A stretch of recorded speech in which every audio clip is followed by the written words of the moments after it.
that has served us well until this year. And the reason is, very simply, we don't know who's going to turn out to vote.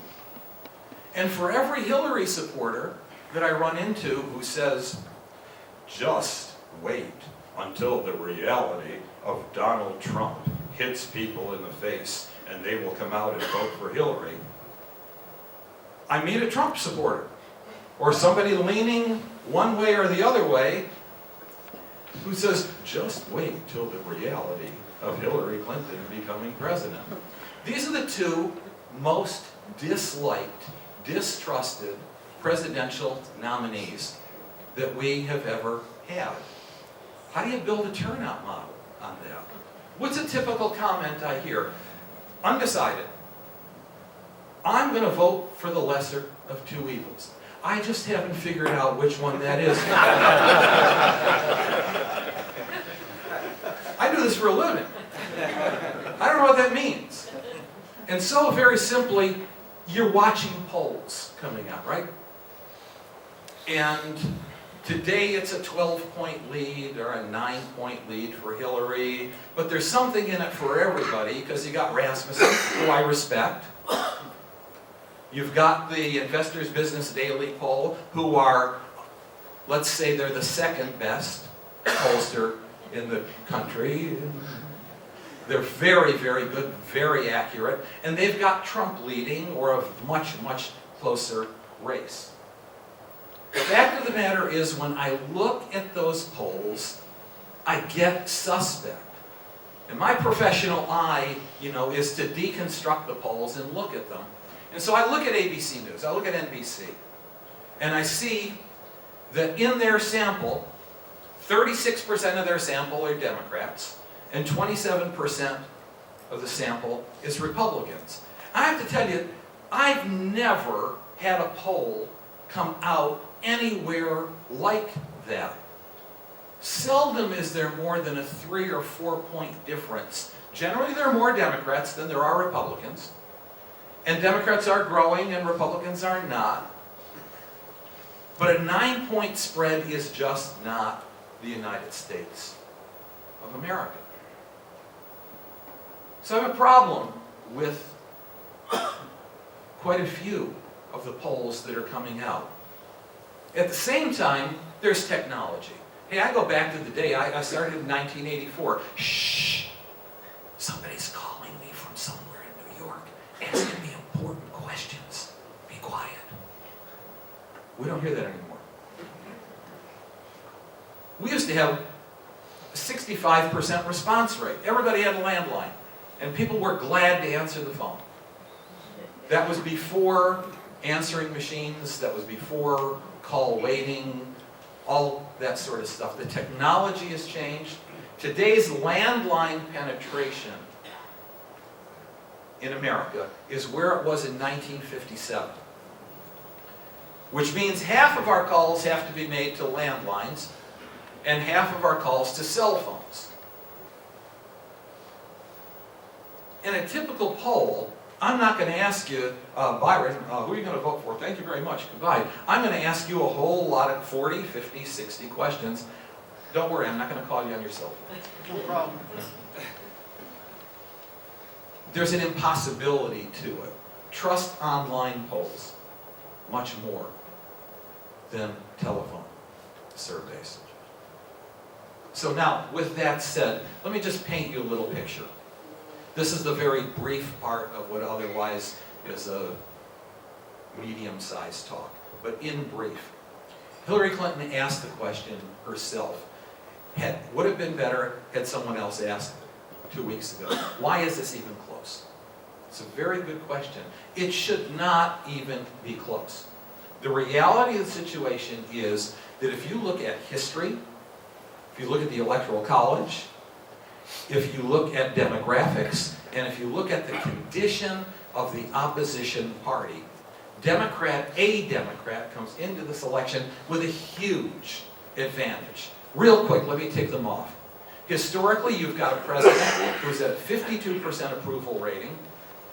That is very good. That's higher than where Ronald Reagan was.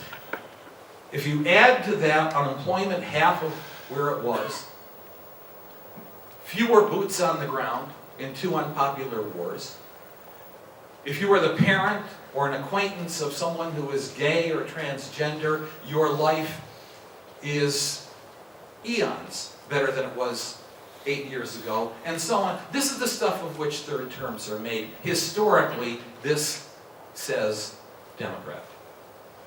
The Electoral College, you know the magic number, the 538 electoral votes, 270, a majority needed to win.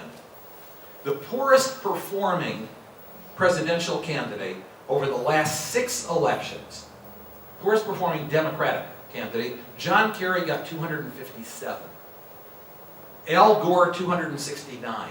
Otherwise, Democrat has gotten 320 plus. A Democrat, if you look at the last 6 elections alone, normally can count on 242 electoral votes just by showing up. That's like your kids and the SAT exams. Son, bring 2 number 2 lead pencils to the proctor Jim, and you get 200 points just by being. You're not going to go anywhere, but you're going to get those 200 points. Number 3 is demographics. It's going to take me a few minutes. You didn't have anything to do this afternoon. Demographics, look, when Senator Obama won in 2008, 74% of the total vote was white. John McCain got 57% of that white vote. It was nowhere near enough. 4 years later, the percentage of the white vote was down to 71%, and Mitt Romney got 57% of that white vote. And it wasn't near enough. All things being normal, footnote, nothing is normal this year. But all things being normal, we could be looking at a 69% vote that is white. 3 out of 4 of the non-white votes going Democrat. Translated, that means that Donald Trump would have to win 77, 78% of the white vote in order to win. Structurally, this is an election made to order for the Democratic candidate. But there's one problem. That Democratic candidate is very damaged. She brings in her own baggage. 60% do not trust her. 57% do not like her, etc., etc. That's why the consensus point of the polls makes this a much closer race. What's the source of Donald Trump's support? I'm calling this, and I've written about this pretty extensively, this is a death rattle of an old, white, male America. I got no problems with the old, white males. I just want you to know that. But there are 3 things going on that explains this. We've been talking about the angry white voter, the angry white male, now since Perot, 1991. But the sense is, who's talking to us? Who understands us? Financially, what's going on? I've been tracking this number since 1987. The people who work at a job that pays less than a previous job. It was 14% in 1987. We know that here. That's when manufacturing left and people were replacing them with lesser paid jobs. Let me say to the whole long story and trajectory, 37% of American adults who are working work at a job that pays less than a previous job. For the first time in our history, since the Great Recession began,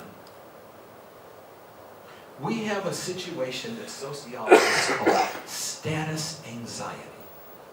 I am afraid of no longer being middle class.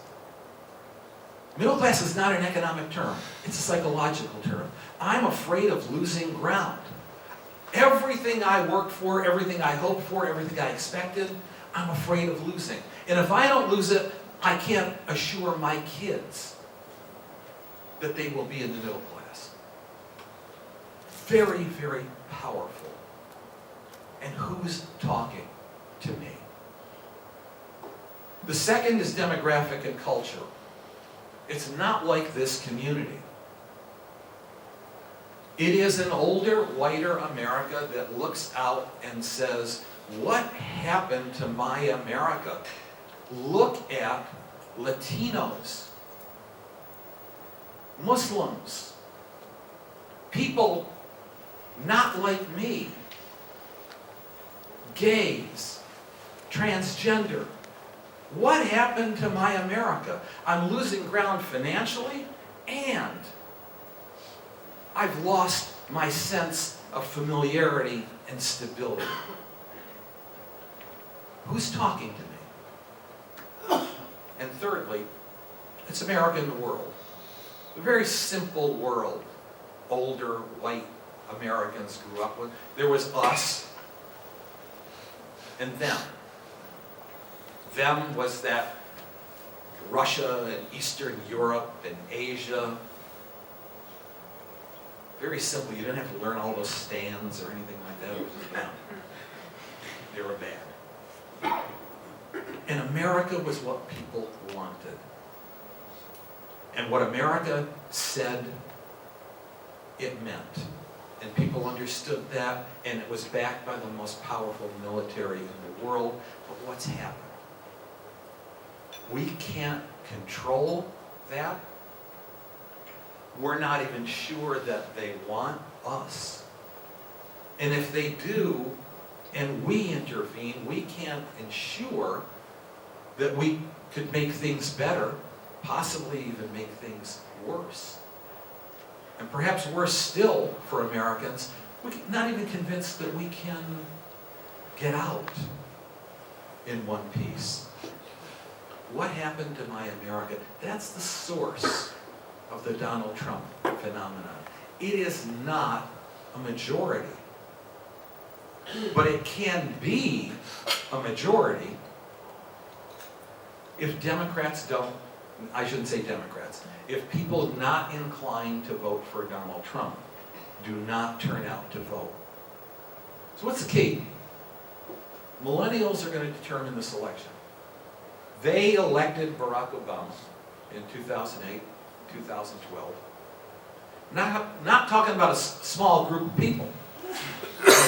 We're talking about almost a third of the electorate.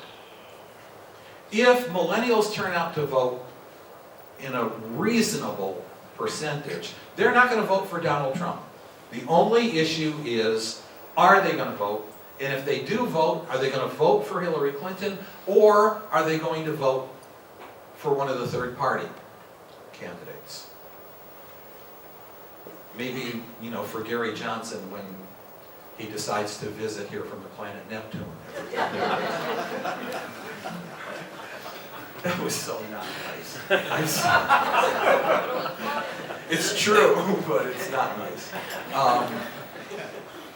I just wanted to be sure that I insulted everybody. All right, in the final analysis, honestly, turnout model, remember that. We have no idea. We may. Picture is still not clear among millennials. We do have a sense that they're moving towards Clinton. But we also have a sense, there is this talk about the secret vote. The folks that maybe support Trump but are afraid to tell a pollster that. I don't know of anybody who's afraid to tell a pollster anything. Can I measure if there's a secret vote? No, we're only as good as A, people will talk to us, and B, they'll tell us what they're going to do. If they won't talk to us and they won't tell us what they're going to do, I have no way of even beginning to measure that. Stay tuned. It is going to be a very wild ride. It's not going to get nicer. It's not going to get cleaner. But I can assure you one thing.